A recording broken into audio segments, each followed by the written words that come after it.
So more homes at the market in March, supply went down, prices stayed the same, but the average price jumped up. What is going on in Williamson County, Tennessee, and what does that mean for you as a buyer and seller? So normally when we cover these videos, we look at Central Middle Tennessee, or what I call Central Middle Tennessee. Today we're going to dive deep into Williamson County, looking at the numbers specifically for Williamson County. For those who are buyers or sellers, stay to the end, because at the end we'll look at what this means for you if you're trying to buy or sell here in Williamson County, Tennessee. All right, let's break this down simply but clearly. What we're going to be looking at is what changed from February to March, what that means, and how to think about the market going forward with that. In that, we're going to be covering average days of market, sale to original fee, active listings, closings, average sales price, median sales price, and months of supply. Finally ending with what does that mean for you as a buyer and for you as a seller, so that way you can make the best educated decision for your home or for your buying experience. So let's start off. Buyer activity seemed to increase in the month. Closings increased from 241 in February up to 296 in March.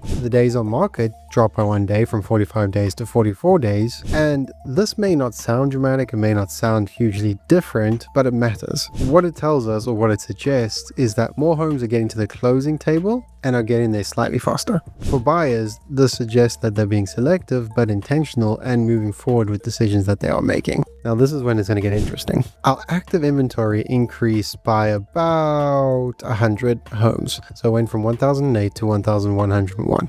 But our month of supply dropped from 5 to 4.61 months. So more homes come on the market, but the month of supply dropped, which means or suggests this only tends to happen when the buyers absorbing more homes than there are homes hitting the market. So even though there's more sellers entering the market, demand is keeping pace, and honestly in some places maybe outpacing it as well. And so this is one of those clear signs, or one of those symbols that suggests that the market is staying balanced and moving forward rather than slowing down. But here's where this may lead you astray or get you going wrong. The median sale price stayed roughly the same, about 1,050,000. The sold to list price went up by 0.4 from 98.4 to 98.8, and the average price of these homes jumped from 1.36 to 1.56. But when you look deeper, the median price didn't move at all. So what does that actually tell us? That tells us the core market is stable. The increase in average price is most likely due to more luxury homes selling on the market, and doesn't suggest an increase in home prices across the market. And this also suggests that buyers are still looking very closely at prices, but what is being asked by sellers is pretty close to what those homes are selling for. So what does that mean for you as a buyer? What does that mean for you as a seller? So when you zoom out, here's the real story. Demand is steady, slightly increasing most likely. Inventory is growing, but it's being absorbed at the same pace, if not faster. Pricing holding fairly stable. And the market seems to be balanced, not steering in either direction.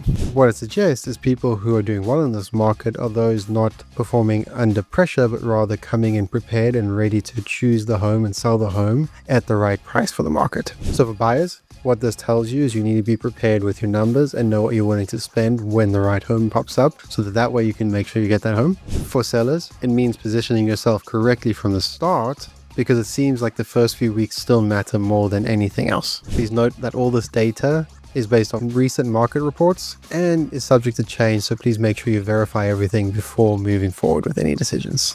And so if you want help understanding how the specific situation works for you, or if you want to look at how the numbers may be working for where you're looking to buy, let's meet, let's have a chat. Love to connect with you and chat through those, look at the numbers, see what's changing, what's adding, what's not changing, so that way we can make the best decision for your home buying or home selling experience. For us, please like, subscribe, follow along, and I'll see you next time.